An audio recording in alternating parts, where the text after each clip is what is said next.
Mikel Arteta secara mengherankan berkomentar setelah timnya ditekuk oleh PSG dua kali dalam dua laga di partai kandang dan di luar kandang.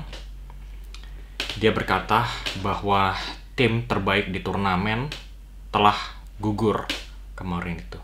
Secara nggak langsung dia mengatakan bahwa Arsenal lebih bagus daripada PSG, namun harus keluar dari kompetisi. Dia menyimpulkan bahwa meskipun PSG yang lolos, PSG hanya perlu mengandalkan kipernya, Donnarumma, sebagai alasan kenapa mereka yang lolos ke final. Komentar ini semakin lama semakin kedengeran kontradiktif. Karena apa salahnya sebuah tim bagus mengandalkan kiper yang baik untuk bisa lolos? Karena kalau kita lihat dari sejarah Arsenal musim ini, mereka mengandalkan pertahanan yang kuat dibanding serangan yang mandul. Arsenal itu selalu mengandalkan Saliba, Gabriel, Timber, Luis Kelly, dan mereka banyak berinvestasi. Calafiori di sebelah kiri, dan masih ada Ben White juga. Mereka berinvestasi di lini pertahanan. Mereka mengucurkan dana di lini pertahanan, dan di depannya pun juga dilapisi oleh Thomas Partey dan Declan Rice.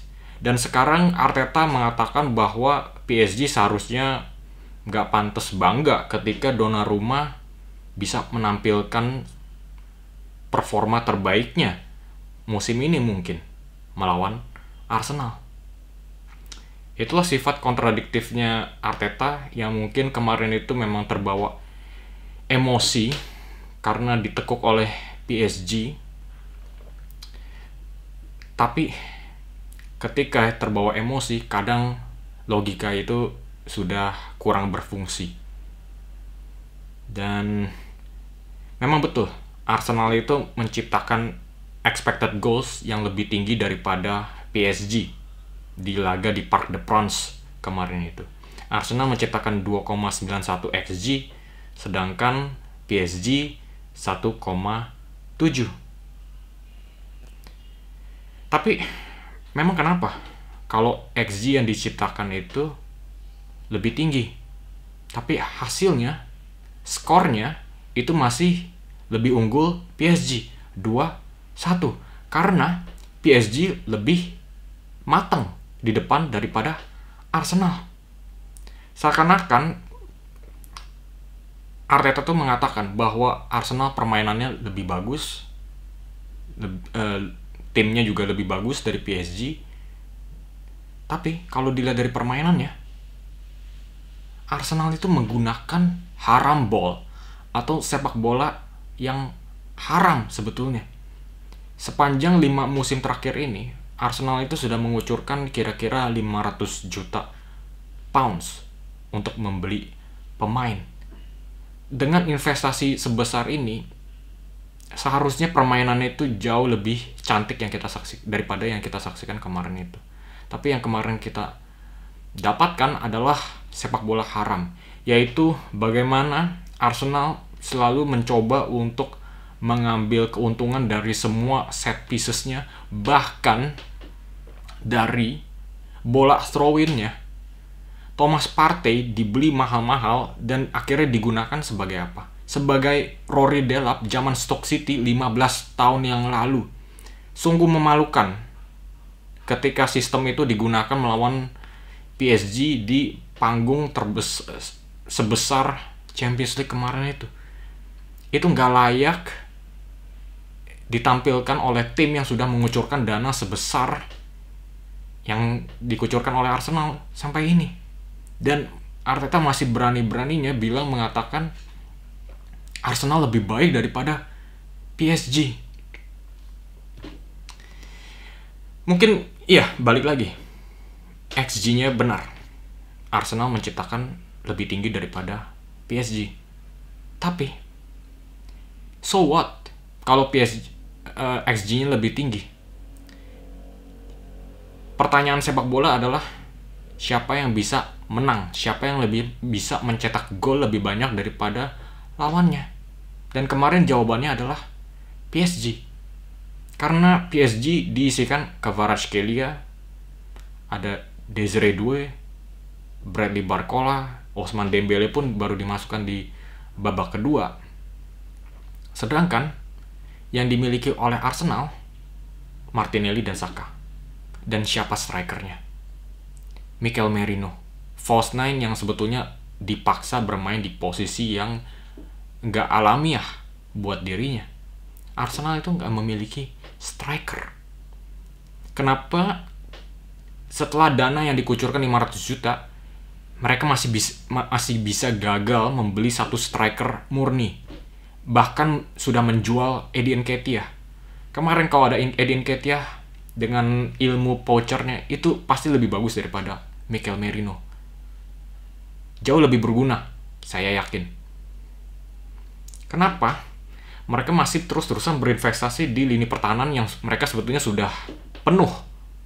Yaitu Calafiori, Timber, White, Tomiyasu, Gabriel, Kiwior. Banyak sekali investasi terhadap lini pertahanan ketika mereka itu masih ompong di lini depan. Dan mereka masih bisa membeli Kai Havertz dengan dana 60 juta loh. Sudah gagal di Chelsea tapi masih saja dipaksakan beli Havertz. Kenapa nggak beli satu striker murni? Bahkan Havertz itu sebetulnya dibeli itu sebetulnya masih ada 11-12 antara dia bakal digunakan sebagai midfielder atau jadi striker. Tapi akhirnya dijadikan striker. Itu mungkin niat aslinya Arteta untuk menggunakan Havertz sebagai striker. Kenapa nggak langsung aja beli seperti Sesko atau Gyökeres dari awalnya langsung? Kenapa harus beli Kai Havertz? Itulah sistem yang yang banyak salahnya dari Arsenal, yang sampai ke akar-akarnya, yaitu sistem rekrutmennya itu banyak membuat investasi yang buruk. Dan juga bukan cuma dari sistem scoutingnya. Ini mengakar-akar sampai ke cara manajemennya Arteta, di mana banyak sekali cedera yang melanda kubu Arsenal musim ini. Bukayo Saka untungnya kembali dari cedera. Gabriel Jesus, Havertz, dua striker yang mungkin bisa membantu atau berkontribusi kemarin itu juga cedera. Itu ada di salahnya Mikel Arteta. Banyak orang yang mungkin menggampangkan masalah ini dan mencap sebagai masalah ketidakberuntungan Arsenal musim ini karena ya cedera. Oh, lihat Liverpool musim ini, mereka nggak sebanyak Arsenal masalah cederanya. Tapi kalau kita lebih teliti lagi, itu ada di cara manajemen Arteta yang setiap minggu selalu menggunakan pemain kuncinya tanpa merotasi karena dia nggak bisa mempercayakan pemain di bangku cadangan. Saka, Odegaard, Gabriel, dan juga Saliba terus-terusan dimainkan. Dan akhirnya apa akibatnya? Ya timbullah masalah-masalah cedera ini. Itu semua ada di cara manajemennya Arteta dan sistem rekrutmennya Arsenal. Dan kalau kita mau menelusuri cara pemikirannya Arteta yang semakin hari semakin sulit dimengerti. Apalagi dengan komentarnya kemarin itu bahwa Arsenal adalah tim yang lebih baik daripada PSG. Ini semakin menciptakan citra nama yang kurang baik terhadap Arteta yang membuat dirinya semakin lama semakin kelihatan delusional. Karena itu sudah jelas. PSG bermain lebih bagus daripada Arsenal dan mereka yang pantas lolos ke final. Mungkin memang bisa dibilang secara kolektif Arsenal masih bisa mengimbangi PSG. Tapi dari segi teknis, pemain PSG itu lebih bagus dan mereka lebih klinikal di depan gawang.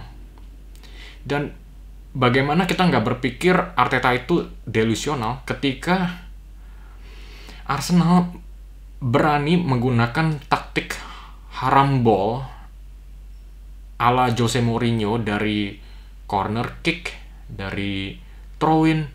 Jose Mourinho yang terkenal dengan dark arts pun saya yakin gak berani untuk menggunakan taktik seperti itu di ajang terbesar.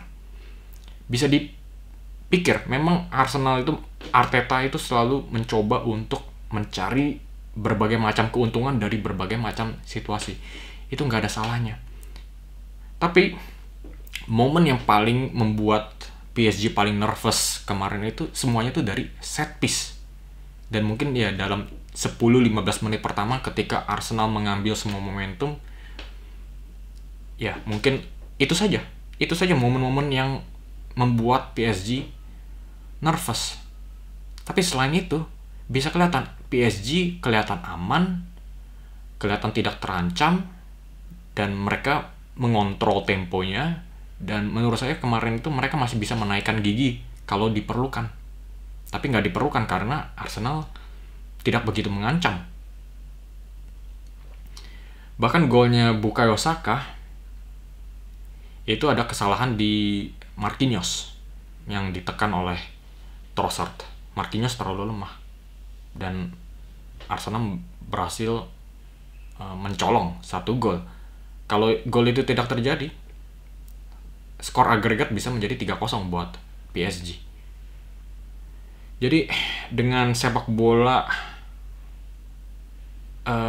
ala Stoke City ini, dengan kucuran dana 500 juta,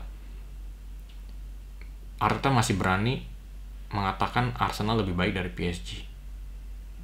Di benak pikiran saya sekarang persepsi tentang Arteta itu semakin lama semakin menjadi delusional atau sudah tidak sepadan dengan realita.